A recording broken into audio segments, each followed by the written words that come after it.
Drama series breaking bad, जिसका पहला season 20 जनवरी 2008 को प्रीमियर हुआ और 9 मार्च 2008 को समाप्त हुआ, जिसकी IMDb पर 9.4 और रोटेन टोमेटोज पर 96% यूजर रेटिंग है। इसके मुख्य किरदार ब्रायन क्रांस्टन और एरोन पॉल, जो वॉल्टर वाइट और जेसी पिंकमैन की भूमिका में हैं। कहानी वॉल्टर वाइट की है, जिसे लगता है कि उनकी लाइफ इससे ज्यादा खराब नहीं हो सकती। उनका बेटा दिमागी बीमारी से जूझ रहा है, उसकी गर्भवती पत्नी की हालत में सुधार होने की कोई संभावना नहीं और उनका खर्चा भी मुश्किल से पूरा होता है। लेकिन जब वॉल्टर को पता चलता है कि उसे लाइलाज कैंसर है, तो वह और भी परेशान हो जाता है, यह महसूस करते हुए कि उनकी बीमारी शायद उनके परिवार को आर्थिक रूप से बर्बाद कर देगी। तब वॉल्टर अपने एक पुराने छात्र जेसी पिंकमैन के साथ एक पुराने RV को एक ड्रग लैब में बदलकर जितना हो सके उतना पैसा कमाने के लिए एक बेताब बोली लगाता है। क्या उसकी जिंदगी बेहतर होगी या नहीं? कहानी इसी पर आधारित है।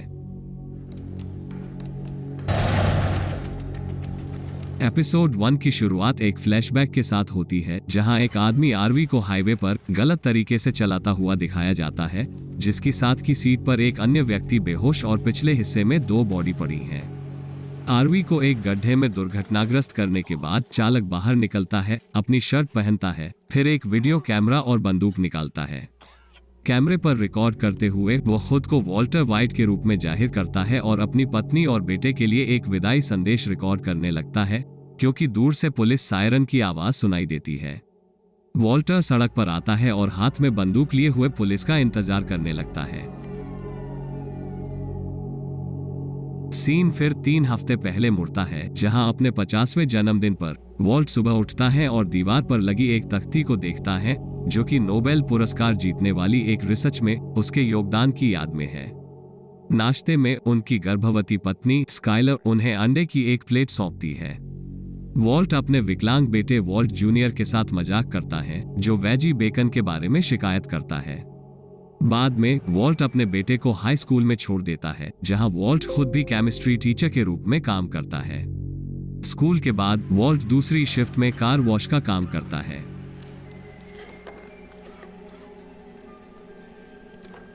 घर लौटकर वॉल्ट को पता चलता है कि स्काइलर ने उसके लिए एक बर्थडे पार्टी का आयोजन किया। मेहमानों में वॉल्ट के बहनोई हैंक श्रेडर भी है, जो कि एक DEA एजेंट है। संयोग से हैंक एक लोकल न्यूज रिपोर्ट का विषय है, जिसमें मेथाम्फेटामाइन लैब रेड को कवर किया गया। वॉल्ट ड्रग डीलरों से बरामद राशि से प्रभावित है और हैंक खुलासा करता है कि उसने $7 लाख को अपने कब्जे में कर लिया। इसके बाद हैंक वॉल्ट को अपने साथ एक रेड पर जाने के लिए इनवाइट करता है।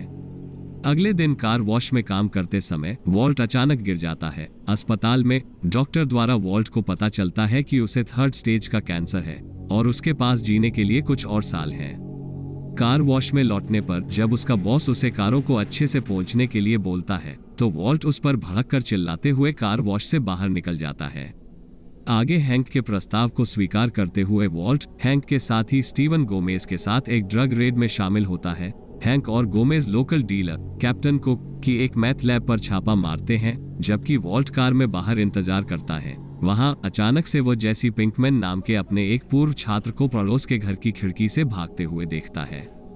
जैसे ही जेसी भाग जाता है, वॉल्ट को पता चलता है कि वो वही डीलर है जिसे हैंक और गोमेज पकड़ने की कोशिश कर रहे हैं।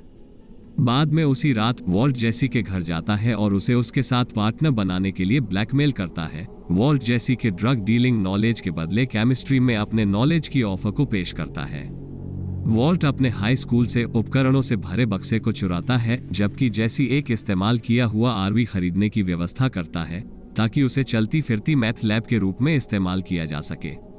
सबसे पहले वॉल्ट अपने कपड़ों को उतार देता है ताकि केमिकल की बदबू से उसके कपड़े गंदे न हो। फिर वो मेथाम्फेटामाइन के अपने पहले बैच को पकाते हैं। वॉल्ट द्वारा तैयार प्रोडक्ट की केमिकल प्योरिटी से जेसी हैरान हो जाता है, क्योंकि अभी तक उसने इतना प्योर ड्रग नहीं देखा होता। जेसी मैथ का एक नमूना क्रेजी 8 के पास ले जाता है, जो जेसी के साथी एमिलियो का चचेरा भाई है। एमिलियो, जिसे हैंक ने रेड में गिरफ्तार किया था और जो अब जमानत पर बाहर है, उसका मानना कि जेसी ने उसे धोखा दिया था, पर जेसी इससे इनकार करता है। तीनों फिर वॉल्ट के पास जाते हैं, जहां एमिलियो वॉल्ट को खबरी समझता है, क्योंकि रेड के समय वॉल्ट पुलिस कार में था। जेसी भागने की कोशिश करता है, लेकिन भागते हुए खुद को एक चट्टान पर गिरा देता है जेसी और वॉल्ट दोनों पकड़े जाते हैं, पर वॉल्ट अपने मैथ के फॉर्मूले को बताने का वादा करके अपनी और जेसी की जान बचाता है। एमिलियो जेसी को पकड़ता है, फिर क्रेजी 8 के पास वॉल्ट को मैथ बनाते हुए देखने आता है। जैसे ही वॉल्ट सामान तैयार करता है, एमिलियो खिड़की से बाहर सिगरेट फेंकता है, जिससे ब्रश में आग लग जाती है। वॉल्ट उन केमिकल को मिलाता है जो एक खतरनाक भाप उत्पन्न करते हैं और जिससे आरवी के अंदर एक धमाका होता है। वॉल्ट आरवी से बाहर भागता है और दरवाजे को बाहर से ब्लॉक कर देता है। क्रेजी 8 और एमिलियो आरवी के दरवाजे से गोलियां चलाना शुरू करते हैं, लेकिन धुएं से जल्दी ही बेहोश हो जाते हैं। तब वॉल्ट जेसी को खोलकर उस पर गैस मास्क लगाता है और उसे यात्री सीट पर बिठाकर वहां से निकलता है।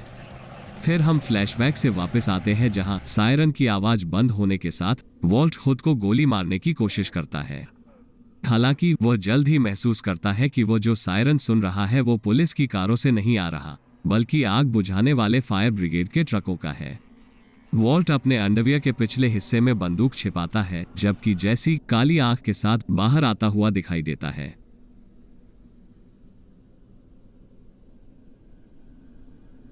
वॉल्ट और जेसी आरवी को बाहर निकालने के लिए एक ट्रक चालक को काम पर रखते हैं।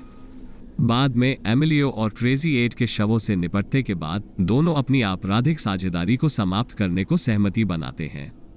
हालांकि जब वॉल्ट आरवी के इंजन को चालू करने की कोशिश करता है, तो एक आवाज से उन्हें पता चलता है कि उनमें से एक मरा नहीं है। अगली सुबह वॉल्ट अपने परिवार के साथ नाश्ता नहीं कर पाता, जब जेसी टेलीमार्केटर बनकर वॉल्ट के घर कॉल करता है। वॉल्ट जेसी से फोन कॉल का कारण पूछता है। जेसी वॉल्ट को क्रेजी 8 से निपटने और एमिलियो के शरीर को ठिकाने लगाने में मदद मांगता है। वॉल्ट के स्कूल जाने के बाद स्काइलर कॉल का पता लगाने का प्रयास करती है, जहां उसे जेसी की एक सोशल मीडिया प्रोफाइल मिलती है। स्कूल में वॉल्ट सप्लाई क्लोसेट से हाइड्रोफ्लोरिक एसिड चुराता है। इस बीच दूसरी तरफ जेसी आरवी में से शोर सुनता है और जब वो खिड़की से बाहर देखता है तो वह आरवी के दरवाजे को खुला देखकर और क्रेजी 8 को उसमें ना पाकर डर जाता है। अपनी कार में जेसी के घर जाते हुए वॉल्ट का सामना घायल क्रेजी 8 से होता है, जो सड़क के बीच में ठोकर खाता हुआ जा रहा था। वॉल्ट कार उसकी ओर ले जाता है। क्रेजी 8 उसकी आवाज को पहचान कर भागने की कोशिश करता है, लेकिन भागते हुए एक पेड़ से टकराकर वहीं बेहोश हो जाता है। वॉल्ट बेहोश क्रेजी 8 को जेसी के घर वापस लाता है, जहां वे उसे तहखाने में ले जाते हैं और उसकी गर्दन के चारों ओर लॉक के साथ उसे एक पोल पर बांध देते हैं। वॉल्ट और जेसी बहस करते हैं कि आगे क्या करना चाहिए। वे पहले एमिलियो के शरीर को ठिकाने लगाने और सबूतों को नष्ट करने पर सहमत होते हैं। वॉल्ट का सुझाव है कि वे लाश को ठिकाने लगाने के लिए हाइड्रोफ्लोरिक एसिड का उपयोग करें। वे इस बात पर भी सहमत होते हैं कि उन्हें क्रेजी 8 को मारना पड़ेगा। फिर दोनों एक सिक्का उछालते हैं, यह देखने के लिए कि कौन क्या करेगा। जेसी टॉस जीतता है और एमिलियो के शरीर को ठिकाने लगाने का विकल्प चुनता है। इस तरह क्रेजी 8 को मारने का काम अब वॉल्ट के जिम्मे आता है। वॉल्ट जेसी को एक प्लास्टिक बिन खरीदने को कहता है ताकि वह शरीर का ठीक से निपटान कर सके। हालांकि एक सप्लाई स्टोर पर जाने पर जेसी को वो नहीं मिलता जो शरीर के लिए काफी बड़ा हो। वॉल्ट क्रेजी 8 को मारने के लिए अभी तैयार नहीं। वो उसे एक सैंडविच देता है और अपने तनाव को दूर करने के लिए जेसी का मारिजुआना स्मोक करता है। जेसी वापस लौटकर वॉल्ट से क्रेजी 8 के बारे में पूछता है, जहां वॉल्ट उसे कल को अपना काम करने का वादा करके सोनोग्राम के लिए एक अस्पताल में स्काइलर से मिलने जाता है। वहां उन्हें पता चलता है कि वे एक लड़की के माता पिता बनने वाले हैं। बाद में स्काइलर वॉल्ट को जेसी के साथ उसके संबंध के बारे में पूछती है, जहां सच्चाई को छिपाने के प्रयास में वॉल्ट फिर झूठ बोलता है कि जेसी उसे ड्रग सप्लाई करता है। अगले दिन जब जेसी आरवी से एमिलियो के शरीर को अंदर ला रहा होता है, तभी स्काइलर वहां पहुंच जाती है। वह जल्दी से हालात को संभालता है। स्काइलर जेसी को बताती है कि उसका साला एक डीईए एजेंट है। वह जेसी को अपने पति को ड्रग्स ना बेचने की चेतावनी देती है।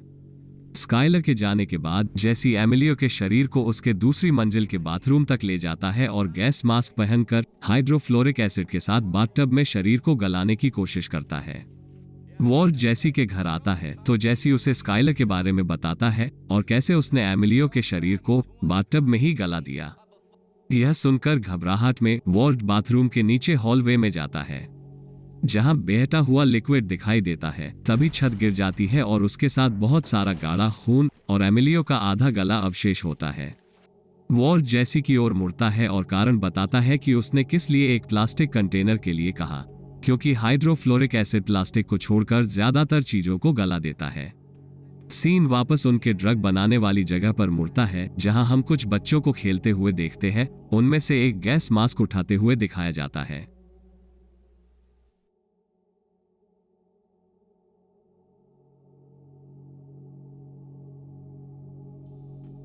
दिए गए लिंक से आप हमें फेसबुक और यूट्यूब पर फॉलो जरूर करें।